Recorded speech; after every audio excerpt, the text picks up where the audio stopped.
What's up, y'all? Welcome back to episode 20 of FootyFiles, where today we have a cool lineup for what we got going on for you all. We're going to be talking about the first legs, hopefully, and our predictions for the Champions League knockout stages now that they've been set. As most of you probably already know, there's one clear side of doom, destruction, and despair, which both of our teams seem to be on, and then there's the other path of flowers and friendship that takes Arsenal and Barcelona more likely than not to the semifinals.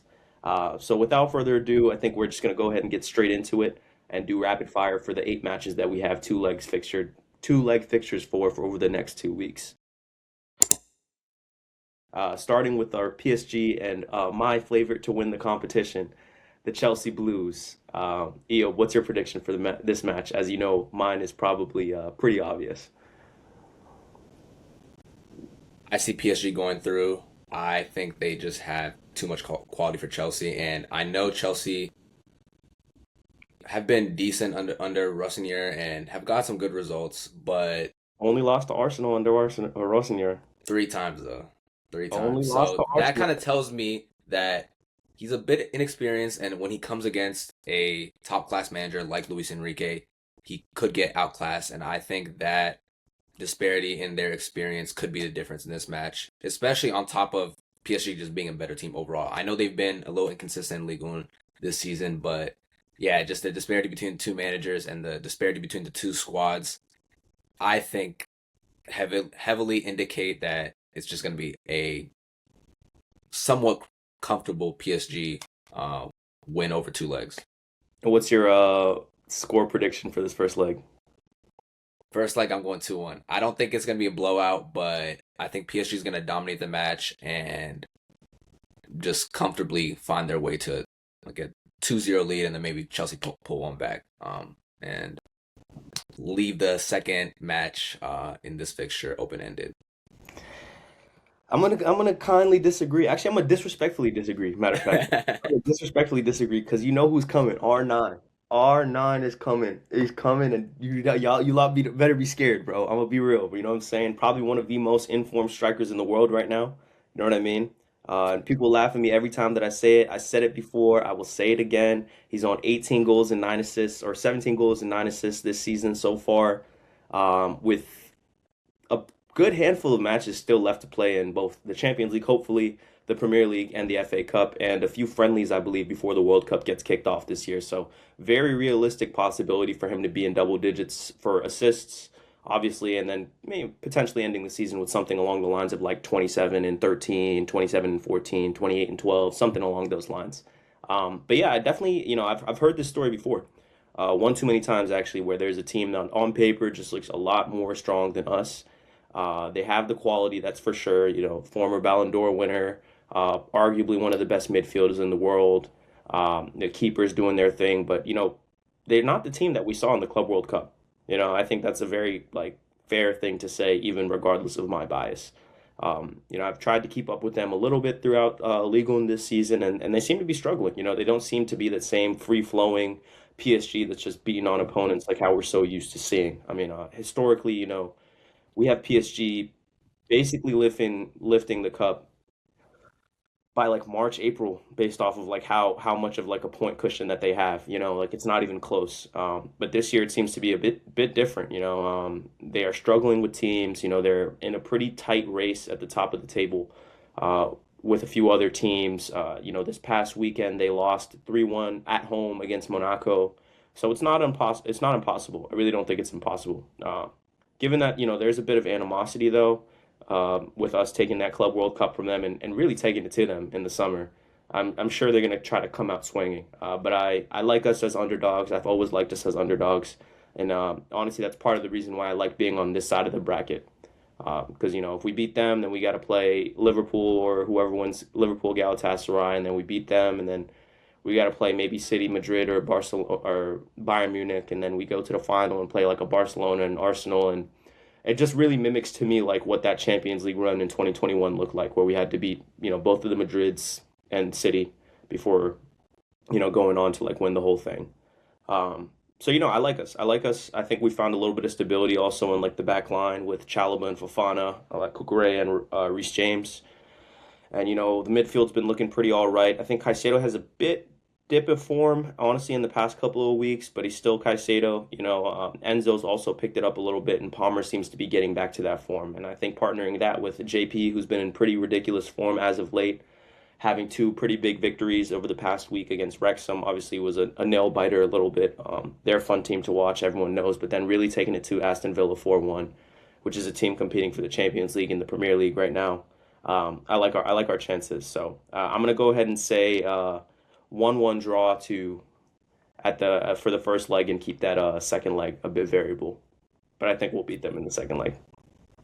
Fair enough. I can't really knock it. I think it's not the PSG of old, and Chelsea, I don't think are that far off. But yeah, we'll just have to see. I think it's gonna be probably one of the best games in this round of fixtures, definitely. All Shout out right, to my on boy to Gambino. We'll see what's good, bro. We get the who? trash talking privileges. Gambi. Oh, yeah. What do we Oh my call him? God. Gambardine. As a All right. Sudanese drink for you if you don't know. Yeah, no, I'm not sure. Yeah. Oh, wait, wait, what's it called? Gambardine. No, I was thinking of Vimto. Nah, nah. I mean that. Yeah, I guess there's an M. Yeah, never mind. But all right, on to the next match. Galatasaray Liverpool.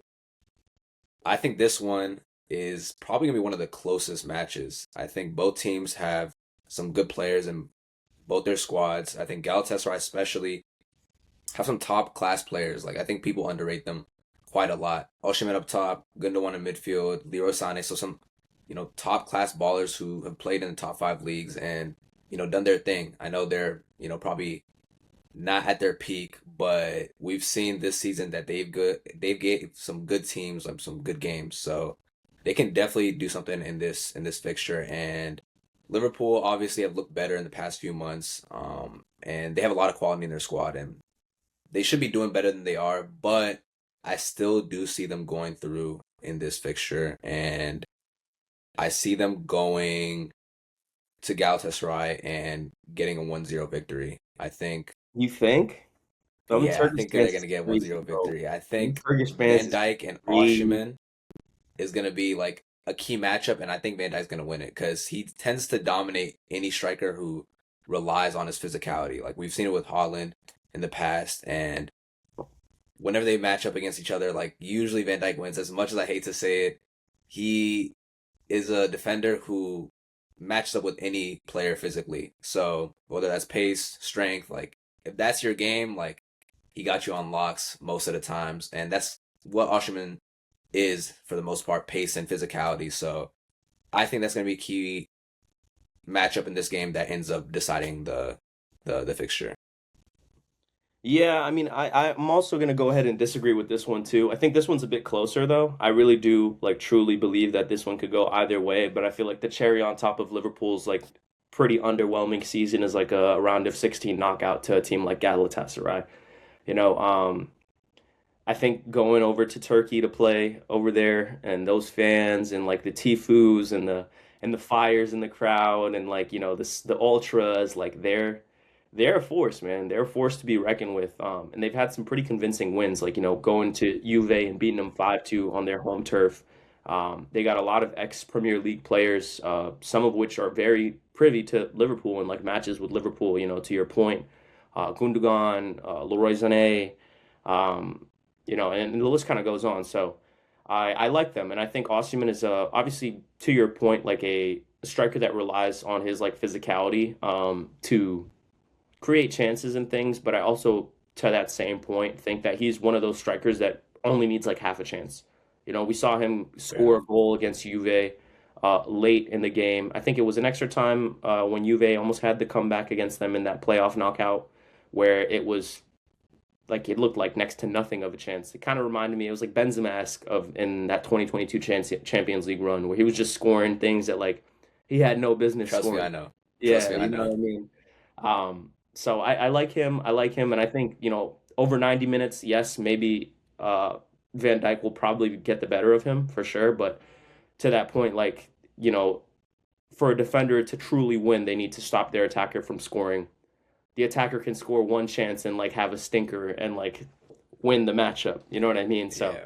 I like those odds a little bit better for him. I think they'll be continuously feeding him and kind of just, to the point Liverpool's inconsistent.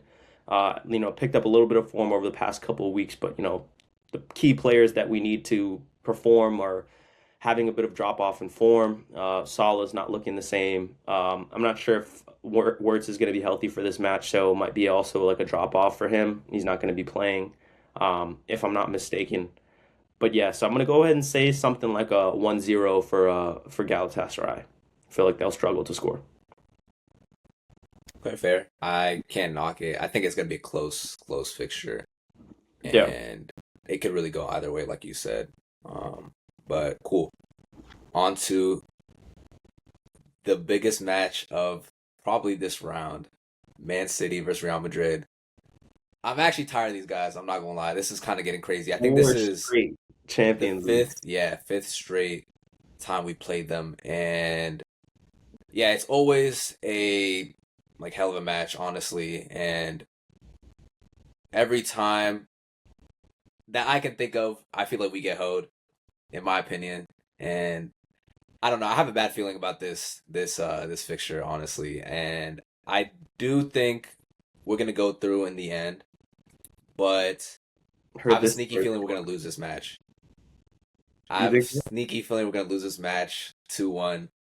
I think we've looked a lot better defensively, but I just feel like Real Madrid, they just bring something out of them when they play us. Like there's something in there that they take out when they play against like a Man City that likes to dominate the ball, and like a Barcelona also, where they just come out and just get two chances and finish them like efficiently and scam a win. And I feel like that happens more often than not. And I feel like it's gonna happen on Tuesday, unfortunately. But I do think we're gonna go on and win the whole fixture in the end. I think it's gonna be how it's been the past few years, just us dominating the ball, having some chances, not finishing them, and then them going on counterattack with Vinicius and Mbappe and whoever, and then taking their chances and sitting back for the rest of the match. I don't think this Man City team is as good as previous ones, and I also don't think there's experience. So I think that's gonna hurt us in the first leg, but hopefully in the second leg at home, which is favorable in most fixtures, like having the second leg at home, I think is gonna help us like get right above them and take the dub home. So that's what I think is gonna happen. What do you think? Yeah, I mean, of all the fixtures, I think this one is arguably, I mean, the most exciting for sure, but arguably like the most even one, based off of just like history. I was doing a bit of research on this. 15 times you guys have played, five times they've beat you, five times you guys have beat them, and five times it's been a draw. So I think it's just about as even as it could Oh, possibly get. really? Yeah, it's it's as even as it could possibly get. So over 15 matches, it's been 5, 5, and 5. Um, so there's no clear favorite. I think you guys also have honestly picked up some pretty decent form over the past couple, like 2 weeks, 3 weeks, month and a half ish since the new year, to be fair. Have looked relatively decent, you know. I think given the new formation that Pep has been playing, I've seen, I don't want to say a bit of drop off in Holland's play, but I think it's been more link up, like not so much output from him, you know. But we've seen other players really start to shine. Like, you see Shirky, you see Semenyo bagging, you see Shirky bagging. So I like to see that distribution of scoring a little bit. I think like towards the beginning of the season, it was very like heavily Holland, and obviously, he still has the number, like he's leading the Prem in scoring right now, and he's probably, I'm not sure what the Champions League top scorers look like, but he's probably up there too. Um, but given that Madrid, like I just think their luck's run out. You know what I mean? Like I think their luck's run out. Like they've relied solely on just like this remontada and oh yeah, like this is the Bernabeu and they have to come to the Bernabeu and this and that. But Mbappe is dealing with like a ligament issue in the knee. I'd be surprised if he plays the full 90 this week. I'd be surprised if he plays at all, honestly. And I think it's pretty clear and obvious that like if he wants to have an impact on France in the World Cup, he really needs to like manage his minutes going forward. So you take that out, and that's a huge part of like their production. And I think that returns them to pretty much the Real Madrid of last year, the past 2 years, where Vinicius is like your primary point of contact. But now with Rodrigo also picking up the ACL injury and going to be out for the next year or so, um, there's a very focal point of attack that's clear and obvious for Real Madrid that I think you guys can scheme for probably. Um, they do play a bit of smash and grab. I think the possession will definitely be in your favor, but you just gotta if you guys can manage that counter attack from them, I do think you can comfortably go through this one with a win both home and away. Yeah, yeah, I like the confidence. Hopefully it happens. yeah. We'll see though. We'll see because But every good call time out on it'll Rodrigo. be I did different. forget that he's out, and he be terrorizing us, as everyone knows very well. Yeah, So that Rodrigo's honestly giving could all be, hell, bro. Like, yeah, that honestly could be like a key missing player for Real Madrid. Now that I think about it, yeah, but yeah, so I might low key change my prediction to a 1-1 draw. I yeah. forgot he's out. We'll see though, because like I think Madrid is like the kings of just scoring from nothing. As you are very, very Yeah, familiar with. So all it takes is a chance, and I think they yeah, know that too, and they have full confidence in that. Like, hey, like we could be playing terribly, but if we get a chance, and we get a ball in behind, like no one's faster than Vinicius. Like they have full confidence in him to like score. A couple guys, and I think Jude will be back for this fixture as well. He's been out for a couple weeks now. Coming back, he likes playing against City as well, and historically does pretty good. So a strong midfield presence that comes back into the team. Chouameni's been looking pretty good over the past couple weeks as well, picking up a pretty crucial goal. I forget against who, but it was maybe it was Atletico Madrid. I can't remember, but yeah, he's been playing pretty good at the sixth position, kind of like reestablishing himself, and backline looks pretty suspect sometimes, but I like Rudiger against Holland. I think that's always been like a pretty decent matchup, and Rudiger historically does pretty decent against him. yeah. So I do think it could go either way, but I'm gonna go with my gut, and I think this is the year you guys triumph against them. Fair enough. To be fair, we have beat them a few times. But Give us I'm some just credit. saying, like Yeah, I comfortably, get it. comfortably I go get it. I through. get it. I get it. But it'd hurt the team's morale, like for both teams. I don't think either one of these teams would be happy with a round of 16 exit. So one of these teams is going to have some tough decisions to make come Yeah, when definitely. this fixture is done and whoever comes through. So we'll see. And obviously, Pep being at the end of his contract at the end of the year, like if you guys lose, I think this is going to be the Nah, not this catalyst. year. Next year. Is it this year or next year? Nah, I it's thought it next was year. It's next year. 2026. Is it not?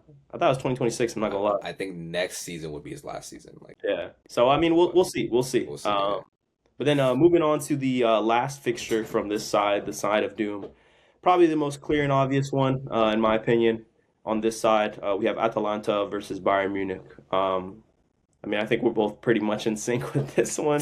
Yeah. I think Bayern Munich is going to take it to them in full transparency. Diaz, Olise, Kane putting up numbers similar to that of like the 2015 Barcelona with Suarez, Neymar, and Messi, and then the BBC with Bale, Benzema, and Cristiano. Yeah. Olise closing in on like the record for most assists. They probably Yeah. look like the most informed trio in the world, and they spare nobody. You know what I mean? If one's off, the other's on, kind of thing. And so I think they'll definitely like take it to them. And with Musiala playing pretty well and getting back into form, they just seem to be getting stronger. Like they seem like a pretty clear and obvious favorite to like make it out of this side or at least make the final. Yeah. So Atlanta's been pretty decent this season. A few studs on their side, but I don't think they have nearly enough firepower to compete with a team Nah. like Bayern Munich, especially at the Allianz. Yeah. I can't see anything but Bayern Munich going through. Like you said, one of the best front threes in the world, if not the best. Olise Kane just bagging week in, week out. They have a solid midfield duo with Pavlovic and Kimmich. And, I think they can get got at defensively. And Atalanta can score goals, as we've seen. I think they knocked out Dortmund in the previous game, but at the same time, too much quality. I think this is gonna be a pretty straightforward fixture on both legs. And for this first leg, I think it's gonna be a 3-1 away win for Bayern Munich. Yeah, I was thinking like maybe even four, to be completely honest. For Like real. I think they're gonna take it to them. I think they're gonna take Yeah. it to them pretty clear. They're trying to make a statement, you know. I think everyone's looking at this side of the bracket and everyone's like, oh, who's gonna come out? And Bayern wants people to be feared. Like they want people to fear them. Like, you know, and that what you do Yeah. with that is like really taking it to your opponent. So people look at their phones and they're like what? Like Bayern Munich won how much? Like, you know, so I think they'll use it for sure. And, you know, Kane continuing to make a case for like the Ballon d'Or. Um, like I think they're gonna really try to take it to What's him. your score prediction for the first leg? I'm gonna say 4-1, 4-1 to Bayern Munich. Fair enough. Yeah, So that's the side of doom done. doom, Now despair, on to doom the and Mickey Mouse despair. side, Yeah, the on the Mickey. serious side. First up, we got Newcastle versus Barcelona. I think this is going to be a very interesting game, and I don't know why, but it just screams like history. Like I don't know if you feel that way, but like it's just such a weird like matchup of two teams with like obviously so much history, and they don't play each other often. So it's just like one that me personally I'm gonna be watching and keeping like a keen eye for. So I'm very excited for that game, and I think it's two teams that play very differently, especially Newcastle when they play like a big team. They change their style of play a lot and obviously sit back and counter, and I think a lot of time they play very well and match up very well against teams who like to dominate the ball.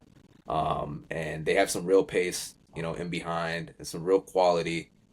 I think I feel like they've slowed down like over the past like few weeks, months compared to like in the beginning of the season. But yeah, I think that it's going to be a very difficult game for Barcelona, and I think there could be an upset here. What do you think? What do you think Sneaky about the upset. matchup? Sneaky upset. I mean, I'm gonna stick with my gut, and I think Barcelona will get it done over two leg fixtures. But I really do not think it's gonna be as comfortable as people are thinking. Yeah, Like I think this could arguably be, and this is even saying like if Barcelona makes it all the way to the final and plays a team like Arsenal, I think this is gonna be the toughest matchup. Like I can make a case that this would be their tougher matchup over like Arsenal if they meet in the semifinals to go to the final. Um, because to your point, you know, like there's history. Newcastle does very well against these bigger teams. They really sit back. I think they defend very well, and Barcelona being dominant, I could see them getting very frustrated with like a low block that's set up. And you have players like Elanga and Gordon on the wings, and Barcelona playing a high line. It kind of just seems like a recipe for disaster. Like all it takes is like one ball in behind, and nobody's catching either of them too. And I have like pretty strong confidence in Gordon. Not the same level of confidence in Elanga, but like if they get a chance in behind, like, more likely than not yeah, they're going to score. And we've seen that so many times this season where Barcelona was caught out. Their offsides trap doesn't work, and so many times they're run to perfection. So I'm sure that Newcastle is like in training right now, like timing those runs to perfection. You know what I mean? Like trying yeah, to like mimic definitely. that. And I just do not think they can hang with like the pace that they're going to be playing with. Obviously, Yeah, there's quality. Everyone knows, Lamine Yamal, probably the best player in the world right now. Their front three also pretty decently in form. Rafinha's picking up some form. Fermin Lopez, Pedri, all these players are back. So, I wouldn't. It's attacking wise. I definitely think they'll be creating chances, and they're gonna need some pretty key saves from their keeper if they want to stay competitive. Newcastle, but I really do think that they're saying there are jokes online saying that Eddie Howe's about to be the new Ayatollah for Iran. Set up that who's defense. Ayatollah's like the like that the game? like Where did you see that Twitter? yeah, we seen it. Eddie Howe with like a beard and a turban, like yeah, new Ayatollah. Yo, Yeah, no, that that's geeks. some defense like I ain't never seen, bro. You know what I mean? So, Nah, yeah, it's Newcastle just got that pride, man. Like I think they got a team of players that play for the badge.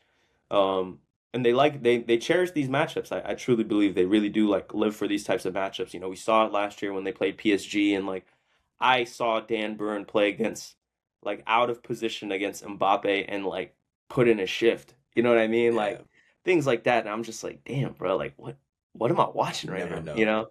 You never So know with I guess we'll Newcastle. see. I do think over two legs, Barcelona will take the win, but for this first leg, I think people will be surprised. Maybe it'll be like a 1-1 kind of like frustrating tie for Barcelona after like 63% possession and like 18 shots on target. It'll be like 1-1 or something like that.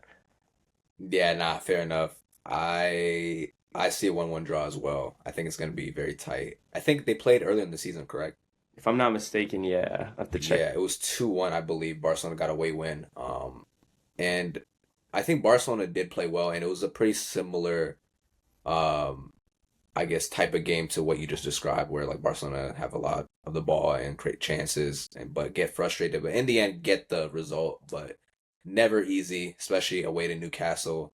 So yeah, I'm gonna go 1-1, and I do see Barcelona going through at the end, but I think it's gonna be very, very difficult, and I would not be surprised if Newcastle go through On some sneaky, on some sneaky. sneaky for sure.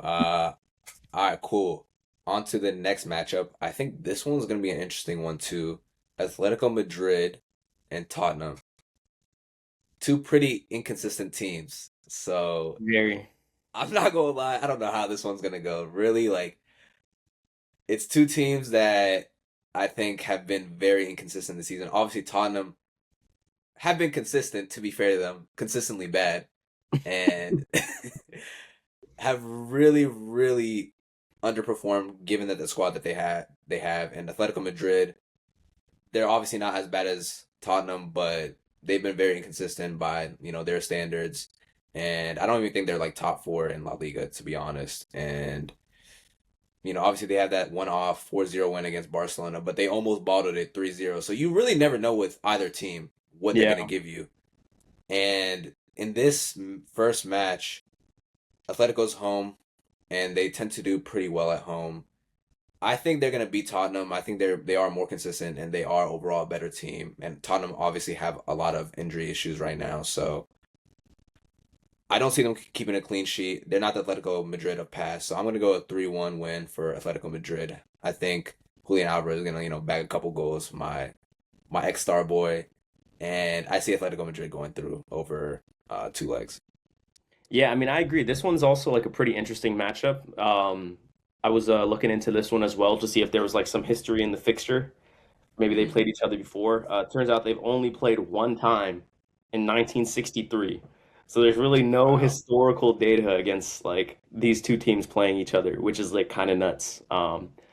So yeah, I have like no baseline or anything to go off of, similar to like, the Madrid and City, where there's a lot of like data historically to see like who is doing better over time and things like that. Um, I but yeah, really value these type of games where there isn't much history. I like when teams who don't normally play each other like play each other. It's really yeah, like because there's nothing refreshing to to, watch. it's hard to prep, you know what I mean? Yeah, You can't look at older matches and be like, oh, we played them like this last time and we got beat or whatever it might be. Like it's yeah, hard to scheme for a team you've never played before, especially when you're looking at film for them like against other teams and like seeing them in different formations and things like that. But yeah, to your point, like I think um, it's the battle of the mid, you know what I mean? Battle of inconsistency. Yeah, to be fair though, Tottenham has been pretty decent in the Champions League. Not like great, but they haven't been as bad as they've been in the Prem. And I think they have a clear distinction of like the two, where it's like yeah, Prem, they're stinking it up. But one could make a case that they'll have like a bit more pride going into this match because it's like a clean slate. Like it's like yeah. okay, Fair like enough. we're not in a relegation battle here. Like this is our chance to leave the season with something kind of thing. You know what I mean? Yeah, I think they're going to come out that's a good swinging. point. I think they're going to come out swinging. They're going to try to take a win here, and I think this will probably be like surprisingly one of the more exciting fixtures, even given Atletico Madrid's historical like you know low block of the year and like Yeah, eight behind the ball at all times. Yeah, I mean to your point, beat a team like Barcelona 4-0 and then almost lose the lead. Lose 3-0 and almost concede a fourth the very next game. So it shows you that like the highest of their highs is a world-class team and the lowest of their lows is just like a team that's not so competitive. I don't think I can make the same argument for Tottenham where like their highs are like that high. To be honest, I yeah. think that the highs of Tottenham right now and the best we'll see them is like pretty like average team for the most part, but their lows are pretty low as we've seen in the Premier League. But yeah, just the distinction between the two competitions, I think will give them a bit more confidence, which is good. It's hard to care about a team. I mean, I obviously try to find some care in the Premier League because they actually might get relegated, but it's hard to like, it's a good thing that these are two different competitions. That's Um, crazy to say. I'm not gonna lie. it's Wait, insane. I have a Right? quick question. I don't know if you know this, but what happens if Tottenham do get relegated, they finish like 18th and they win the Champions League. I mean, they'll still be in the Champions League. The Really? winner of the previous year's Champions League is always in the Champions League. No matter Like, what. no matter what, yeah. No matter Wow. what. Yeah, no matter what. I don't think Because we have to worry about that, but yeah, I honestly though, like I really do think like relegation is in the conversation for them, but I wouldn't just jump the gun just yet. You know what I mean? Like there's still a few more games left in the season. I know they haven't won a match in 2026, but like it's just so hard for me to like fathom that, you know? I think there's two spots for relegation that are like pretty much set. West Ham is like the team that I'd be like the most concerned about, like getting out of the relegation zone, especially because they've been in pretty decent form over the past yeah. couple of weeks. But you know, they have a match against Nottingham Forest coming up this month, and they have a match against West Ham next month. So you know, treat them like your finals. They got to Those are treat them six like finals. pointers right there. That's crazy to say. Yeah, treat them like finals. You know, and I think those are the matches I'll tune into. But like in the nature of this match, like you know, Alvarez pretty decent form, Sorloth in pretty decent form, Griezmann at age 34, you know, still producing. So. Yeah. I think Atletico Madrid will figure out a way to get it done. And my prediction for this first match will be kind of a slugfest where it's going to be 3-2 in favor to Atletico Madrid. One of the more exciting matches of this first round, I believe. Cool. Fair enough. Fair enough. All Moving right. on to my fairy Go tale ahead. story, Bodo Go ahead. Glimt. Bodo Glimt, my favorite to come out of this side, man. Yeah, I'm not gonna lie. I'm not gonna lie. I think there could be really special story um, for us this season with Bodo Glimt. Obviously, everyone knows it's pretty well documented now how well they've done against some key teams. You know, unfortunately, Man City. You know, earlier in the season, and honestly, in this matchup, I think a lot of people honestly have them potentially as a favorite because they've shown the ability to beat some really good teams. You know, Inter Milan, Man City. I'm forgetting another one. I think there's another one, but I don't really think that they're underdogs in this specific matchup, and I think they will look at themselves like in the dressing room before the game and think, why can't we? We're a better Yeah. team than them. Like they will really like look at them and think like we had this in the bag and we can do it. We beat better teams and um you know we've shown that you know we can beat a team that's you know from a much better league and playing against much better players and with a much better squad on paper. So I see them going through and I think at home especially in this first match I think they're gonna do it. They're gonna put together a 2-0 victory and you know put themselves in a good position going to the second leg. Yeah, I mean, I agree. I agree, fully agree. You know, Bodo Glimt right now out of season. Obviously, given that their season ends in October, November, so Yeah. really not much else to prepare for. You know, this is the only competition they have. They've probably had this match circled since the draw. There's no other like league or cups or anything that they're playing for right now. So this truly is like every match is like a final for them. You know, I think we've seen it with you know Inter, we've seen it with City, where they're like really prepared, you know, and it looks like proper preparation. Like it doesn't look like a fluke when they're winning these games. Like it looks like they know what to expect, and they're preparing for those exact things, you know. You know, huge shout out to like their coach. They have a few studs on their team. I think it was like Hugh. I have it here somewhere. Casper Hogg, I think it is. Been like a pretty stud of the tournament for them. Um, but yeah, you know, to your point, like I think this is not so much of like an underdog story for them. I think the overall story of them throughout the Champions League is underdog, but this matchup specifically, I have them triumphing and beating Sporting. And I'm gonna go ahead and say 3-1 their way. Fair enough. I Yep. think their story could definitely be, you know, similar to like a Leicester 2015 story. I don't think they're gonna go as far and, you know, upset anyone too big, but yeah, Yeah, definitely nice to see some, you know, smaller teams, you know, smaller quote unquote smaller clubs go out and their stadium only houses 9,000 fans, bro. that is wild. There's probably like not college, high school stadiums in the US that are Yeah, bro, bigger than that. what? That's nuts. 9K That's is wild. nothing, bro. So I don't know. I mean, they're definitely ones to keep your eye on throughout this Yeah. Champions League. As most of you, if you haven't already been tracking them, made some noise throughout the group stages or whatever I guess they're calling it now. League. league stage. Phase. I don't really know. Yeah. There's probably some new Yeah. verbiage that's being used there, but yeah, just keep an eye out for them. But not to take away completely from Sporting, I think they did. I'm pretty sure they finished top eight and they beat PSG along the way to doing that. So they can perform for sure, but I wouldn't quite put this one in their favor given just what we've seen from Bodo Glimt throughout the Champions League so far. Fair enough. And the last match of this Mickey Mouse side of the bracket. Ah, this one is very concerning. This particular team, Arsenal, is starting to concern me a little bit. I'm getting a little scared about a double. I'm getting a little scared. They're playing Bayer Leverkusen. First match is away at Bayer Leverkusen, and as much as I try to, think of a way where Leverkusen could come out on top, I think Arsenal's going to go through relatively comfortably. I don't think Bayer Leverkusen is as good as they've been in the past 2-3 years, especially this season. Bayern Munich obviously are a fantastic team to be fair, but are just running away with the league, and there's a big gap in the quality between the two teams. And I think that kind of goes to show that Arsenal is probably going to win this game pretty comfortably. Arsenal obviously beat Bayern early in the season, and in my opinion, have been the best team this season, best team in the world so far this season. As much as I hate to say it, and I think that they're going to come out on top in this match and get a 3-1 away win. I can see Leverkusen giving them a little bit of trouble. I don't think they're going to keep a clean sheet given that they're away, but yeah, I think this one's pretty straightforward. As much as I hate to say it. Yeah, I mean, I agree. I think if Arteta doesn't go and overthink this one, it should be pretty straightforward. I don't really see a Leverkusen team giving them too much trouble. I think if we can get, or I said we, like, I mean, honestly, it's we. You But know, you said I'm, that earlier. I let you slide, but I was like, we. I'm rooting for any team that's playing Arsenal, bro. I'll be real. I'll be real. I'm with Leverkusen this week.